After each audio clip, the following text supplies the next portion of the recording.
Have you ever walked into a room and instantly felt the mood drop? It's almost as if you can sense the tension in the air before anyone even says a word. The energy just feels off, and you can't quite put your finger on why. Maybe someone barely looks up, gives a half-hearted greeting, or just starts complaining about their day. Their body language is closed off, and their tone is flat or even a little sharp. It's like they're carrying a dark cloud with them, and suddenly it's raining on everyone's parade. It's almost like their negativity is contagious, right? You can feel the shift as soon as they open their mouth. The laughter fades, conversations stall, and people start glancing at each other, unsure of what to say next. I want to talk about something that seriously messes with group energy: bad attitudes. It doesn't matter if you're with friends, family, or coworkers. One person's negativity can throw off the whole dynamic. Picture this. You're at work, brainstorming with your team, and one person keeps shooting down every idea. No matter how creative or practical the suggestions are, they always find a reason why it won't work. Suddenly, no one wants to speak up anymore. The energy shifts. People start holding back, worried their ideas will just get dismissed or criticized. You start second-guessing yourself, and the whole vibe gets heavy. The room feels tense, and even the most confident people start to shrink back a little. Negative attitudes are like a slow leak in a tire. At first, you might not notice anything is wrong, but gradually, the energy and excitement deflate until there's nothing left. You might not notice it right away, but over time, it drags everyone down. People become less engaged, less motivated, and even start to dread coming together as a group. You see, social environments, whether it's your workplace, a friend group, or even an online community, run on energy. That energy is built on trust, positivity, and a sense of shared purpose.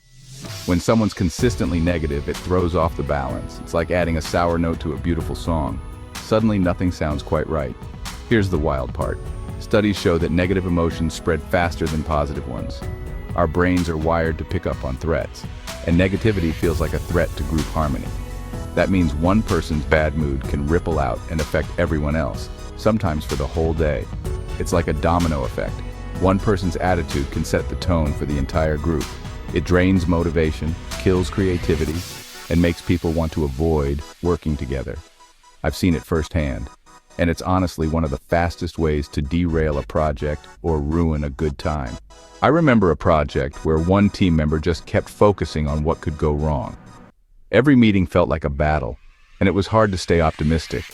No matter how much the rest of us tried to stay upbeat, it was exhausting. We'd leave meetings feeling drained, and even our best ideas started to feel pointless. Eventually, people stopped contributing and the project stalled. The group lost its spark, and the momentum we'd built just disappeared. It was a brutal lesson. Attitude matters more than skill sometimes. You can have the most talented team in the world, but if the energy is off, nothing gets done. So what can you do when you notice negativity creeping in? How do you protect your own energy and the group's vibe?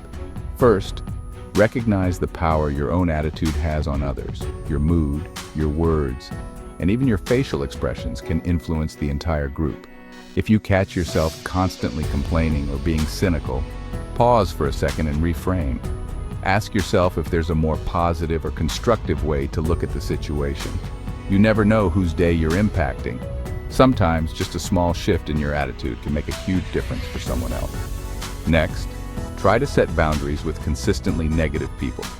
You don't have to let their mood dictate yours, and it's okay to protect your own mental space. You don't have to absorb their energy. If you need to, take a break, step outside, or change the subject to something more uplifting. Instead, steer conversations toward solutions, not problems.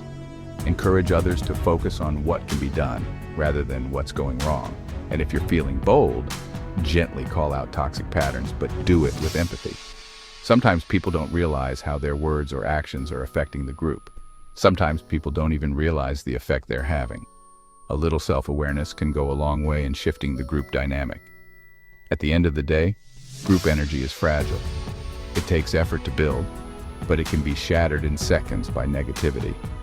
One bad attitude can shut it down. It's a reminder that we all have a responsibility to protect the vibe, not just for ourselves, but for everyone around us. But a positive one, that can lift everyone up.